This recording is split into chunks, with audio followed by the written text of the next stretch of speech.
Siapa yang akan menjadi kepala otorita sudah ada namanya di kantong presiden.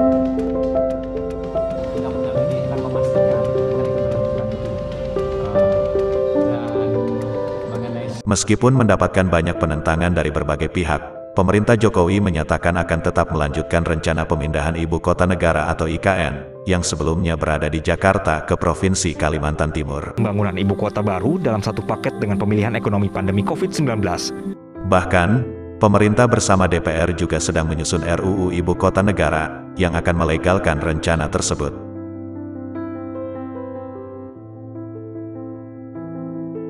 Ada beberapa alasan mengapa rencana tersebut tidak layak untuk diimplementasikan, antara lain, alasan pertama, pemindahan IKN akan sangat membebani APBN sendiri dalam jangka panjang. Sehingga, yang akan dirugikan adalah rakyat. Bahkan, menurut perhitungan Bappenas, anggaran yang dibutuhkan untuk pemindahan IKN mencapai 466 triliun rupiah.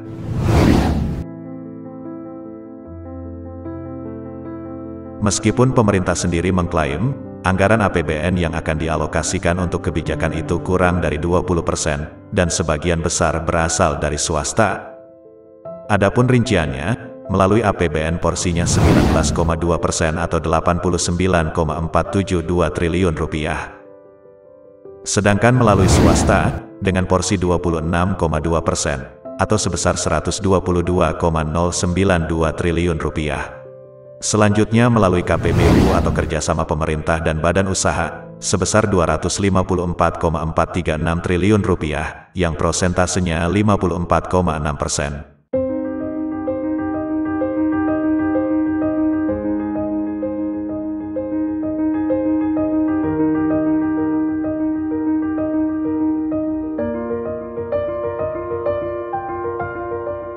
Namun, melihat berbagai track record perencanaan pemerintah yang lemah dan sering meleset, maka potensi pembengkakan anggaran dari APBN akan lebih besar. Kasus kereta cepat misalnya, yang awalnya dijanjikan tidak menggunakan APBN, pada kenyataannya juga harus menggunakan dana APBN. Berbagai proyek pemerintah yang tidak direncanakan dengan matang, justru malah terbukti menghambur-hamburkan APBN dan merugikan BUMN sendiri yang seharusnya untuk kepentingan rakyat, seperti mega proyek sawah 1 juta hektar di Kalimantan Tengah, dan pembangunan Bandara Kertajati. Karena itu, meningkatkan anggaran APBN tersebut akan menyebabkan utang negara semakin meningkat, sehingga biaya pembayaran bunga dipastikan akan semakin besar. Dari tahun ini saja, sudah mencapai 405 triliun rupiah. Pada akhirnya, yang dirugikan adalah rakyatnya sendiri, sebab porsi anggaran untuk belanja publik akan berdampak luas. Seperti berdampak pada subsidi, berdampak pada bantuan sosial, dan bisa berdampak pada pembangunan infrastruktur pedesaan akan berkurang. Dengan demikian, dalam situasi pendapatan yang sangat mepet tersebut, akhirnya mau tidak mau akan bergantung pada utang lagi. Dan bisa dipastikan pula, untuk menutupi anggaran tersebut, akan adanya peningkatan berbagai tarif pajak, yang justru rakyat kecil lah yang akan menjadi sasaran. Artinya, pemindahan IKN ini justru semakin menguatkan, bahwa rencana ini menjadi sangatlah tidak terlalu urgen.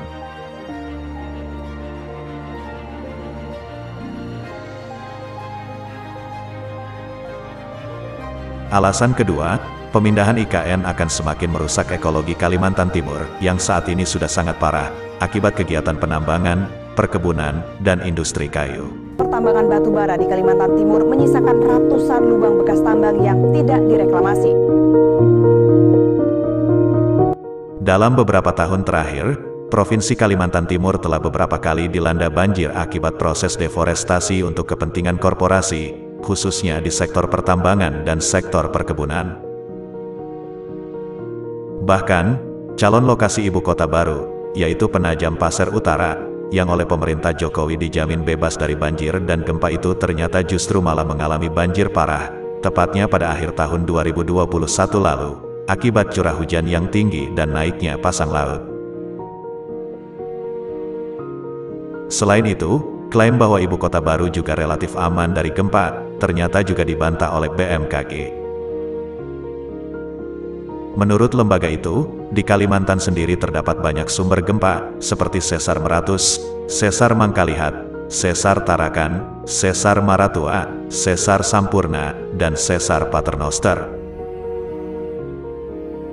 Bahkan, dalam kajian rapid, kajian hasil lingkungan strategis atau KHLS, disebutkan pula setidaknya ada 4 masalah utama di wilayah ibu kota baru tersebut. Yaitu masalah suplai air baku yang terbatas. Ternyata wilayah ibu kota negara dan sekitarnya merupakan habitat beberapa spesies kunci, dan adanya 109 lubang tambang yang memerlukan penanganan lebih lanjut. Di samping itu, daerah ini juga memiliki ecological footprint yang cukup tinggi. Dengan semakin pesatnya pembangunan di kawasan tersebut, baik yang direncanakan oleh pemerintah maupun swasta, maka kerusakan ekologi di wilayah ibu kota baru justru akan semakin parah.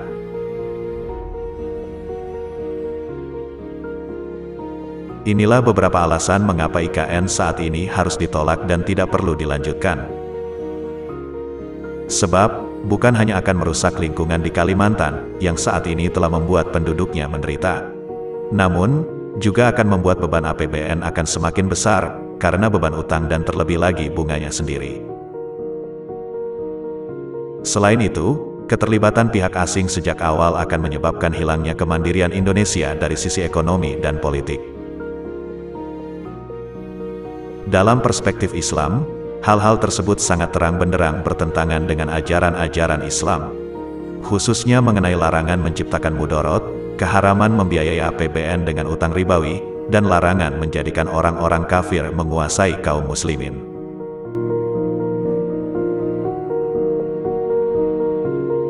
Pertambangan batu bara di Kalimantan Timur menyisakan ratusan lubang bekas tambang yang tidak direklamasi.